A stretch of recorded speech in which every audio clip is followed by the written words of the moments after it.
오늘 함께 읽으실 말씀은 창세기 31장 1절부터 20절까지의 말씀입니다. 야곱이 라반의 아들들이 하는 말을 들은즉 야곱이 우리 아버지의 소유를 다 빼앗고 우리 아버지의 소유로 말미암아 이 모든 재물을 모았다 하는지라. 야곱이 라반의 안색을 본즉 자기에게 대하여 전과 같지 아니하더라. 야훼께서 야곱에게 이르시되 내 조상의 땅 내 족속에게로 돌아가라. 내가 너와 함께 있으리라 하신지라. 야곱이 사람을 보내어 라헬과 레아를 자기 양떼가 있는 들로 불러다가 그들에게 이르되 내가 그대들의 아버지의 안색을 본즉 내게 대하여 전과 같지 아니하도다. 그러할지라도 내 아버지의 하나님은 나와 함께 계셨느니라. 그대들도 알거니와 내가 힘을 다하여 그대들의 아버지를 섬겼거늘 그대들의 아버지가 나를 속여 품삯을 10번이나 변경하였느니라. 그러나 하나님이 그를 막으사 나를 해치지 못하게 하셨으며 그가 이르기를 점 있는 것이 네 삭시 되리라 하면 온 양떼가 낳은 것이 점 있는 것이요 또 얼룩무늬 있는 것이 네 삭시 되리라 하면 온 양떼가 낳은 것이 얼룩무늬 있는 것이니 하나님이 이같이 그대들의 아버지의 가축을 빼앗아 내게 주셨느니라. 그 양떼가 새끼 뵐 때에 내가 꿈에 눈을 들어보니 양떼를 탄 순양은 다 얼룩무늬 있는 것과 점 있는 것과 아롱진 것이었더라. 꿈에 하나님의 사자가 내게 말씀하시기를 야곱아 하기로 내가 대답하기를 여기 있나이다 하매 이르시되 내 눈을 들어 보라.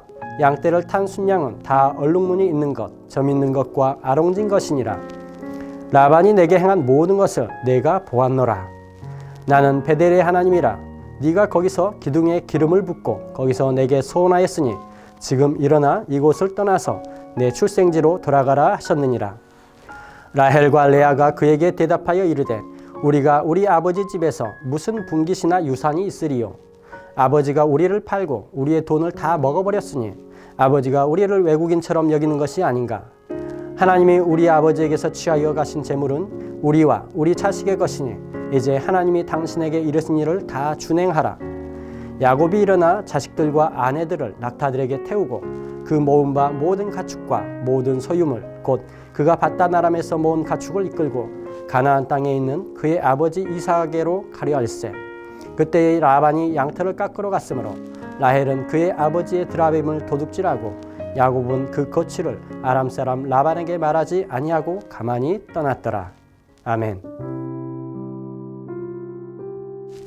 2017년 X팀에서 천사섬의 백합화라는 공연을 한 적이 있었습니다.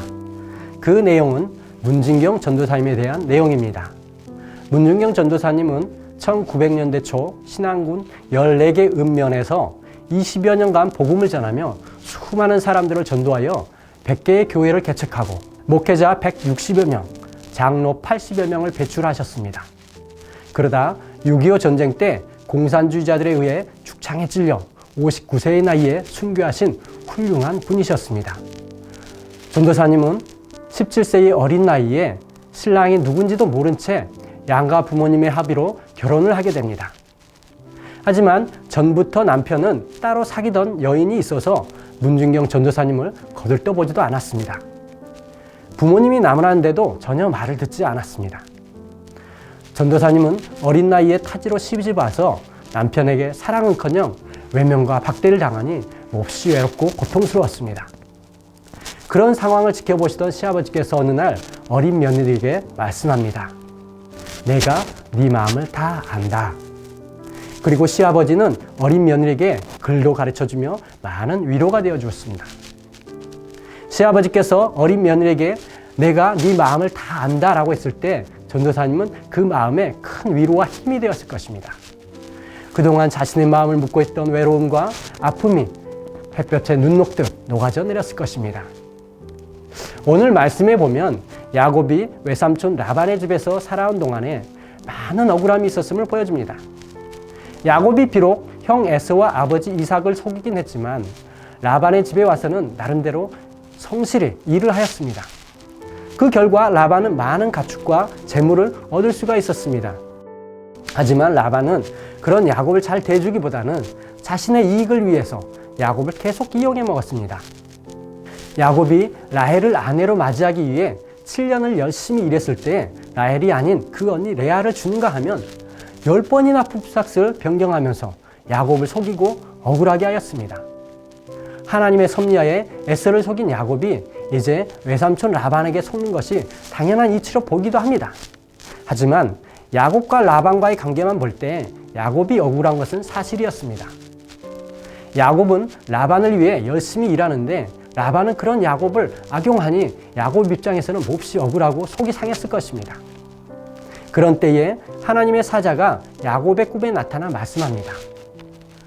라반이 네게 행한 모든 것을 내가 다 보았노라. 하나님께서 야곱을 홀로 두지 않으시고 그동안 야곱이 라반에게 당하는 모든 억울함과 고통을 불꽃 같은 눈동자로 면밀하게 지켜보고 계셨다는 것입니다. 그리고 하나님의 때에 하나님은 야곱과 그의 식솔들을 라반의 손으로부터 벗어날 수 있게 해주셨습니다. 출애굽기 3장 7절에도 보면 야훼께서 이르시되 내가 애굽에 있는 내 백성의 고통을 분명히 보고 라는 말씀이 나옵니다. 이스라엘 백성이 애굽의 바로의 고통을 받고 있을 때 하나님은 각별한 관심을 가지고 그 백성들을 지켜보고 계셨다는 것입니다. 그리고 하나님의 때가 되었을 때에 하나님은 놀라운 능력과 기적으로 백성들을 구원해 주셨습니다. 이처럼 하나님은 하나님의 백성을 언제나 불꽃 같은 눈동자로 지켜보고 계시고 그 백성의 대적을 물리쳐 주시는 사랑과 권능의 하나님이십니다. 그런 야곱의 하나님, 이스라엘의 하나님이 바로 우리의 하나님, 나의 하나님이신 것을 믿습니다.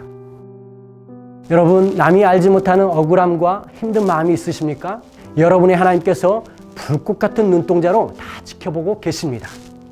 또 우리가 기도하며 그 문제를 주님께 내어 맡길 때 주님께서 선하신 가운데 해결해 줄 줄 믿습니다. 기도드리시겠습니다. 좋으신 하나님 아버지, 라반이 야곱에게 행한 모든 억울함을 보시고 또 그 억울함을 풀어주심을 보았습니다. 그와 같이 하나님께서 우리를 지켜보시고 돌보시는 줄 믿으며 살아가게 하여 주시옵소서. 또한 우리도 이웃의 어려움을 알아주고 돕는 삶이 되게 하여 주시옵소서. 감사드리며 예수님의 이름으로 기도드립니다. 아멘.